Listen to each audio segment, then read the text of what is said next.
Helldivers versus Clone Troopers. 1000 versus 1000 Combat Effectiveness Analysis. In this epic face-off, 1000 Super Earth Armed Forces (SEAF) Helldivers from the Helldivers universe battle 1000 Phase 2 Clone Troopers from Star Wars.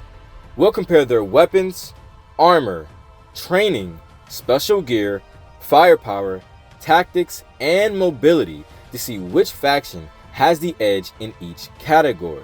Then, we'll simulate 100 battles across 10 distinctive environments, from open fields to urban streets, jungles to space. Finally, we'll tally the wins and losses, 10 battles per environment, 100 battles total, for a grand conclusion on who comes out on top. Strap in, this will be a deep dive into futuristic firepower versus clone warfare.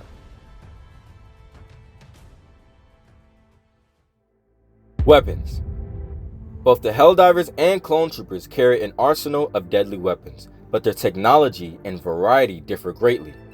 Helldivers Weapons. Helldivers are equipped with a vast array of firearms and ordnance. Their standard rifle is the AR-23 Liberator assault rifle, firing high-velocity kinetic rounds. Each Helldiver also carries a Pt.2 Peacemaker sidearm as backup. Beyond the basics, Helldivers can deploy an impressive variety of primary weapons: shotguns, SMGs, precision rifles, even a railgun sniper, flamethrowers, and laser weapons. Their armory includes ballistic and energy weapons. For example, the MG-94 machine gun for suppressive fire, or the LAS-13 Trident laser rifle for cutting through heavy armor. Helldiver squads often bring special heavy weapons via stratagems: recoilless anti-tank rifles, automatic grenade launchers, flamethrower packs, and more. This diverse arsenal means Helldivers can tailor their firepower to any enemy. Armor-piercing rounds, incendiary upgrades, even Arctech electro lasers are at their disposal. Crucially, Helldivers can call down additional weapons mid-battle with a quick-coded request to orbit. A heavy MG or recoilless rifle can be drop-podded to the surface.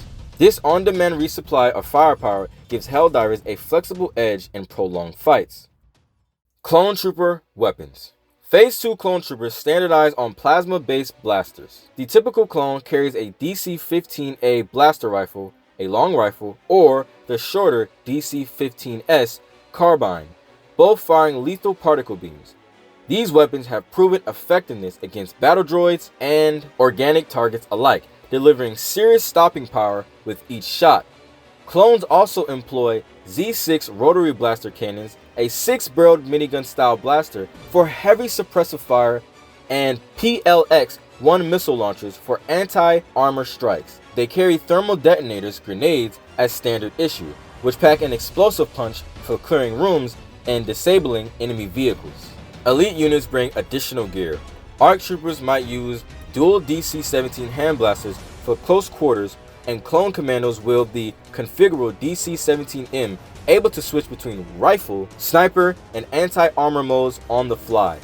Clone snipers use the DC-15X sniper rifle for long-range headshots. In certain situations, clones field special weapons like flamethrowers used by clone flame troopers on Geonosis, or EMP grenades to disable droids. While the clone arsenal is less varied in types, mostly energy weapons, it is highly effective. Blasters have a high rate of fire and they don't run out of bullets, though power packs can overheat. Clone units usually include specialists, a sniper, a heavy gunner with a Z6, a rocket launcher trooper, etc., to cover all threats. However, unlike Helldivers, clones cannot summon new weapons at will.